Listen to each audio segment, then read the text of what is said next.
And until they ban water, like they did smoking. I don't think that'll happen. Let's move on to the smoking ban. Another big talking issue, talking point for Grand Island, because Mayor Hornaday and the City Council said, let's just do it. They were going to do it anyway. The state decided to put theirs in for 2009, and the city said, we'll go in 2008. So in June of 2008, this past year, no more smoking in public buildings. You know, we've had lots of people call the paper, write the paper. You've seen letters to the editor. When this first happened, I'm going to lose business. I want to, you know, let the business owners make their decisions. Your point at the time was, we don't let people shoot people in bars. Why can we let people smoke in bars? Have we seen the impact, do you think? Again, you know, it's one of those things I think you have to look at. When I wrote about that several times, you know, I really feel bad for business owners who run a business a particular way and then all of a sudden have to run it a different way. However, with the smoking ban, I mean, one of the more angry responses I got, and of course it was anonymous, was that it has not been proven that secondhand smoke is really a problem. And I think we have to get past that. I mean, obviously it's a problem. If it's firsthand smoke is a problem, then secondhand smoke is a problem. It seems pretty simple. But again, you know, business owners have to run their business, and they set their business up for smoking, essentially. And now they're being told to change that. I think in the long run, if you look at the experiences of other states and other cities, you know, business actually in California, in many places, has gone up because people who normally wouldn't go to a bar that serves food would go, and then so actually their revenue's higher. But it takes a while for that to all sort itself out. I really think Grand Island was probably smart to move forward on this. I think we don't have to be prepared for the smoking ban in 2009. We're there. We've adjusted. I think, you know, business owners have, you know, they've put in beer gardens outside bars. I think it's the way things are, and I think we're ahead of the game on that, you know. But there was resistance, and and again, much like with the state fair, I expected that resistance, but I figured it was going to work itself out.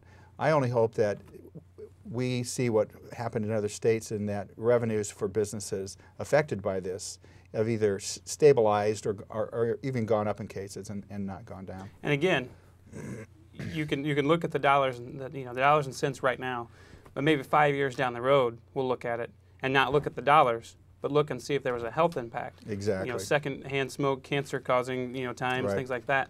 If that's happened, if we've seen a reduction in that, then we know that this was worth it. Right. That's a really good point, Jack. I mean, revenues are only one way to measure a smoking ban. The other way, of course, is what has it done to the quality of life and health of a community.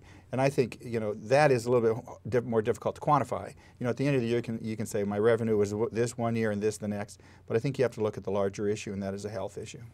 And you can't really say, wow, look, our receipts all came down this year. It must have been the smoking ban, because I hear there's some problems with the economy right now. There is a rumor to that effect. That's something about a potential for disastrous, depression, recession, whatever. The economy, big story in 2008, especially in the last 6 months. We talked yesterday. You were writing your poem for the next year, and you were looking back at the poem you wrote this time last year. And you actually, wise man that you are, wise man that I am, predicted the problem with the well, the subprime. You know, subprime at that a year ago, subprimes were really looking like they were going to collapse, and obviously they did. But you know, lots of people talked about that. You know, I think looking forward to 2009, one of the things we've heard in the last couple months is that, you know, it happens on the east and west coast, and then it gets to Nebraska. And you know, even the governor said, you know, we've been smart, we haven't done things well. You know, I hate to disagree with the governor, but I will again. You know, I think that there's impact here. It might be real and direct with closings like Leon Plastics, which is connected to the auto industry. But there's also the effect of what is going to happen. If you look forward to 2009, I haven't talked to anybody who is, you know, thinking about, you know, taking a huge financial risk, whether that's opening a new business or, you know, build a new house. Things obviously those things are going to happen, but I think that the aspect of, I think people are kind of stepping back and waiting to see what's going to happen here in Nebraska while we watch what happens in other places.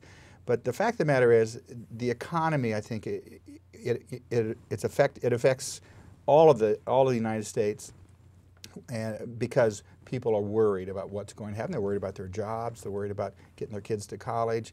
And certainly if you've been open in any kind of investment that you have, and I recommend that you don't because you'll cry, you'll see that there's been a huge impact. So I think Nebraska and the rest of the United States is kind of in a wait-and-see mode on the economy. Hopefully things will look forward, look up in the next year, and people are starting to say, I think we've hit rock bottom on the market. It's been a roller coaster of a couple months. December really became more steady, and I don't know if it was because people were saying, today's a good day, today's a bad day, today's a good day, today's a bad day, so much as they're saying, today's a day I'm not going to trade. Right. Today's a day I'm not going to get involved. I think that I'm hearing that we're settling in, we're ready, this is the low point, and we're ready to start going up. And maybe we'll go slowly, but there won't be this roller coaster effect of every day the Dow was at a new high, the Dow was at a new low. It's a record day, a record seems to have been the case, yeah. The stability, as I understand it, the stability is really a prime factor in confidence for investors. I think we'll get a little boost when Obama becomes president. I think presidents get what they call the 100-day honeymoon, and I think we'll get a little boost of confidence. There'll be some stability. We know, we're at the end of one administration, the beginning of another. He's setting his team in place.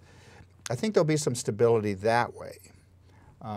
But still, out, on Main Street, it still has to translate into, buying and selling of goods, jobs, those kinds of things. So again, I think we're going to have to just wait and see what 2009, if we can get some stability in one place, maybe that'll trickle down to other places.